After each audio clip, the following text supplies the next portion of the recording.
ही एक नैसर्गिक प्रक्रिया आहे. जनता बरोबर असते, काही उतार चढाव जीवनामध्ये येतात, त्याला घेऊन पुढे जावं लागतं. तर हा काय एका पदापुरतं आपण किंवा कुटुंब मर्यादित नाही आहे. माझं मुळच मी कधी राजकीय प्रक्रियेतला माणूसच नव्हतो. आता राजकारणामध्ये आलो, लोकांनी खासदार केलं, 5 वर्ष प्रामाणिक काम केलं. आज लोकांनी मला त्या ठिकाणी नसेल स्वीकारलं तर आपण पळत लढत राहू. याच्यापेक्षा काहीतरी चांगलं पुढं असेल बाबांच्या मनामध्ये म्हणून हे झालं. हे धरून पुढे जायचं. नामदार साहेब म्हटले की निवडणूक आपण सोडली नाही, जिंकणं अजून आपण सोडलेलं नाही. निवडणूक रागतच राहणार आहे. तर काही पहिला पराजय आहे का? नगरपालिकेमध्ये अनेक आपले उमेदवार पराजित होतात, ग्रामपंचायतीमध्ये अनेक ग्रामपंचायती आपल्या पराजित होतात. शेवटी तिथे कार्यकर्ता पराभूत होतो. पण मी या मताचा आहे की कार्यकर्ता पराभूत झाला म्हणजे नेता पराभूत झाला. एखादा नगरपालिकेमध्ये आमचा नगरसेवक पडला म्हणजे तो नेताच पडला. त्यामुळे हे काय एवढा मोठा विषय असं काय फार आभाळ कोसळलं आहे असं काही नाही.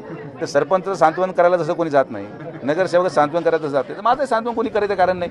ते पडल्यानं पळायला लागले, मी पडलो पळायला लागलो.